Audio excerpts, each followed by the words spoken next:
Autoradio présente le podcast de Jody et Marion. Bonjour à toutes et à tous, bienvenue. Vous écoutez le podcast de Jody et Marion.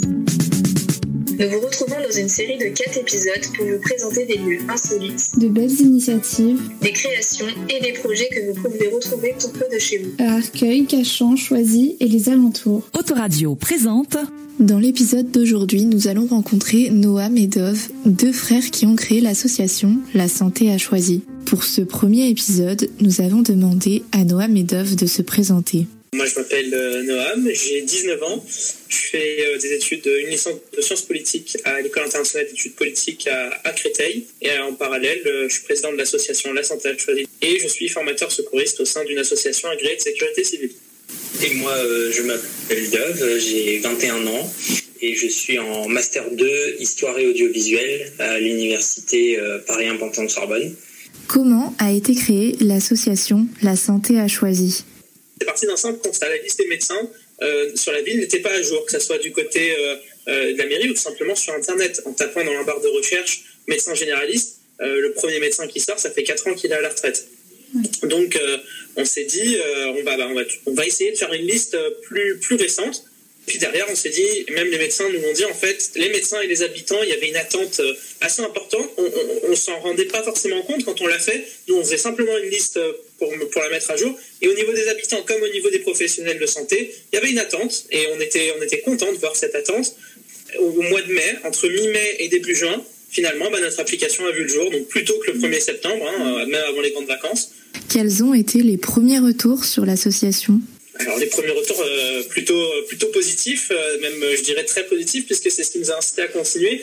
À la base, on était sur une simple liste entre guillemets de professionnels, et petit à petit on l'a développé en rajoutant des fonctionnalités, des informations avec numéro de téléphone, mais possibilité d'appeler directement, possibilité de calculer l'itinéraire depuis le point où on est. C'est-à-dire par exemple on sort du médecin, on a besoin de se rendre dans une pharmacie. Hop, on sort l'application, on voit déjà la liste des pharmacies, on appuie sur la pharmacie et directement ça nous calcule l'itinéraire. Et si je voulais juste rajouter un truc, c'était par rapport aux professionnels de santé qui étaient eux-mêmes satisfaits. Et ça, c'est vrai qu'on n'aurait pas forcément pensé. On faisait ça à destination des habitants prioritairement, et les professionnels entre eux, ils peuvent pas connaître toute la ville, même s'ils travaillent avec leurs collègues, ils peuvent pas savoir qui est à la retraite, qui ne l'est pas, et ça leur a énormément servi, et ils nous ont soufflé des idées, ils nous ont donné des petits axes d'amélioration. C'est plusieurs points de vue en fait qui ont fait qu'aujourd'hui on essaye de satisfaire le plus grand nombre. Quelle a été votre organisation en tant qu'étudiant pour créer cette association ? C'est mon frère qui m'a poussé à créer une association et il avait fait beaucoup de recherches sur Internet comment constituer une association.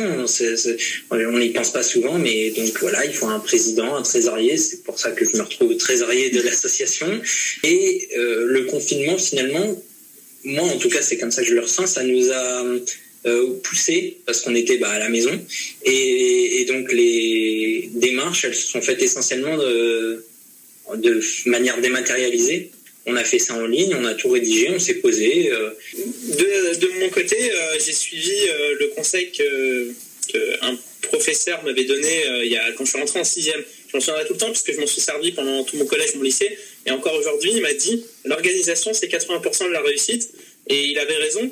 Donc c'est se fixer un calendrier, essayer de s'y tenir et fixer des priorités. Dans votre association, vous avez aussi un projet sur le secourisme. En quoi consiste-t-il ? Notre association, elle a 4 piliers. Un pilier principal qui reste informé sur la santé, informé sur la liste des professionnels, ça on vient d'en parler. Elle a un pilier sur l'éducation, on travaille avec un professeur d'histoire-géographie. Et effectivement, on a un 3e pilier, c'est le secourisme, à travers notamment une action qu'on appelle Secourir Ensemble. On a monté un site internet là aussi, une application aussi pour ça, mais qui, elle, est toujours en cours de travail. Ça, on a voulu le séparer, pas pour le plaisir de le séparer, c'est parce que c'est vrai aussi que ça s'adresse plus à tout le monde en fait. La santé à Choisy, ça s'adresse aux habitants de Choisy, alors que le secourisme, ça peut toucher, ça concerne tout le monde dans sa vie de tous les jours. Et donc effectivement, on essaie de toucher un public de tous horizons avec les gestes qui sauvent, les gestes de premier secours, avec notamment des petites animations, et même au sein de la ville, on va pourquoi pas faire des animations sur la sensibilisation aux gestes qui sauvent, notamment dans l'environnement de la vie de tous les jours, l'environnement domestique. Êtes-vous que tous les deux à gérer cette association ?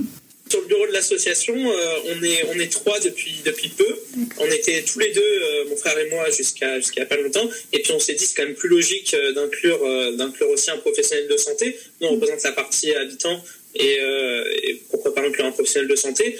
Donc on a inclus une professionnelle de santé aussi pour essayer de respecter la parité. Avez-vous de futurs projets pour l'association ? On a plein de projets pour cette année, comme vous l'a dit, la semaine de la santé, la maison des associations, la forum des associations, travailler avec la maison des associations, travailler sur toutes les conférences, les sensibilisations.